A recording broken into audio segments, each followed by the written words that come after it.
الحمد للہ رب العالمین والصلاة والسلام علی سیدنا حبیبنا حبیب رب العالمین وعلی آلہ واصحابہ اجمعین، اما بعد فاعوذ باللہ من الشیطان الرجیم، بسم اللہ الرحمن الرحیم، انک لعلی خلق عظیم، صدق اللہ العظیم۔ قابل صد احترام حضرت ناظم محترم اور معزز و مکرم اساتذہ کرام اور عزیز طلباء مدرسہ، آپ حضرات کی خدمت میں یہ پہلی مرتبہ ہماری حاضری ہوئی مسابقۃ القرآن، مسابقہ تقریر کے اندر ہم پہلی مرتبہ ہمارا آنا ہوا۔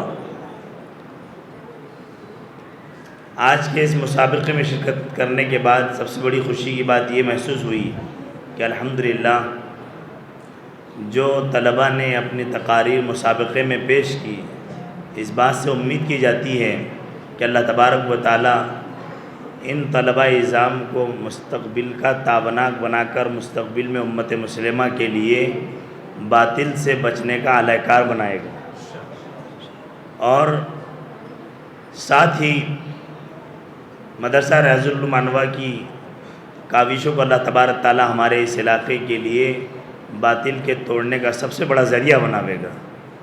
میرے بہت عزیز دوستوں اور طلباء، آج امت مسلمہ میں سب سے زیادہ اگر کسی چیز کی ضرورت ہے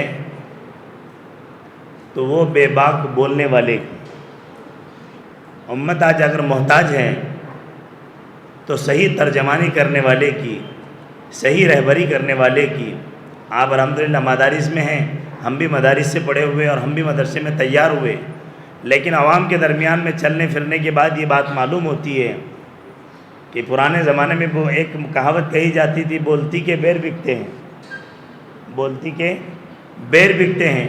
ایسے ہی آج ہمارے معاشرے میں اور ہمارے علاقوں میں اور عوام میں جو علماء اپنی صلاحیتوں کا اظہار بیانات کے ذریعے سے کرتے ہیں، عوام ان کی قدر کرتی ہے۔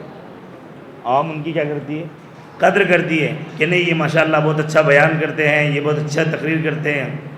ایک عالم اگر کتابی اعتبار سے کتنا ہی باصلاحیت ہو، لیکن اگر وہ بیان نہ کرے تو عوام یہ سمجھتی کہ ان کو کچھ نہیں آتا۔ اس لیے مدارس میں جو انجمن اصلاح الکلام کے عنوان سے طلباء کے درمیان ہفتہ واری جو تقاریر کا پروگرام ہوتا ہے، ہم اس کو سراسری طور پر طلباء پڑھنے کے زمانے میں لیتے ہیں، لیکن اس کا احساس مدرسے سے فراغت کے بعد ہوتا ہے کہ واقعتاً ہمارے ناظم محترم یا ہمارے اساتذہ یا ہمارے بڑے جماعت کے طلباء جو انجمن قائم کرتے تھے اور تقاریر کا آپس میں مسابقہ رکھتے تھے، ہم نے اس کی قدر نہیں کی۔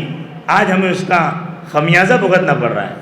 اس لیے الحمدللہ اللہ تبارک و تعالیٰ نے آپ لوگوں کو مدرسے کے اندر پڑھنے پڑھانے کے لیے چنا ہے، پڑھنے کے لیے چنا ہے۔ آپ اس موقع کو غنیمت سمجھیں۔ اس سے باہر نکلنے کے بعد ہم کبھی بھی دوبارہ یہ موقع ہمیں فراہم نہیں ہو سکتا۔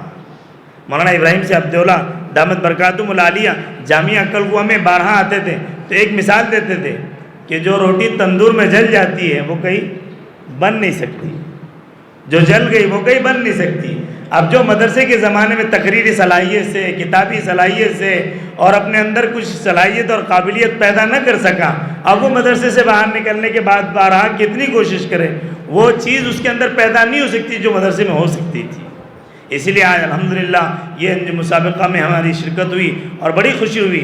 ہم دعا گو ہے کہ اللہ تبارک تعالیٰ مدرسے کے ناظم صاحب اور تمام اساتذہ کی اللہ پاک کاوشوں کو قبول فرماوے، اور جن طلباء نے اس مسابقے میں حصہ لیا، ہر طالب علم اس بات کی تمنا رکھیں کہ ہم اچھے سے اچھا مقرر بنیں اور اچھے سے اچھی تقریری صلاحیت اپنے اندر پیدا کریں، کیونکہ ہم دیکھ رہے ہیں کہ جو لوگ تقریری صلاحیت کے مالک ہوتے ہیں، اللہ تبارک تعالیٰ ان کو دنیا میں بھی اور آخرت میں بھی دونوں جہاں میں اس کا بدلہ دے رہا ہے اور مل بھی رہا ہے۔ جو لوگ الحمدللہ اس میدان میں آگے ہیں، لوگ ان کی قدر کرتے ہیں اور ان کو بڑھاتے ہیں اور بلاتے ہیں۔ اللہ تبارک تعالیٰ ہم سب کو اس موقع کی قدردانی نصیب فرمائے۔ کہنے سننے میں جو غلطی اللہ مجھے اور آپ کو معاف فرمائے۔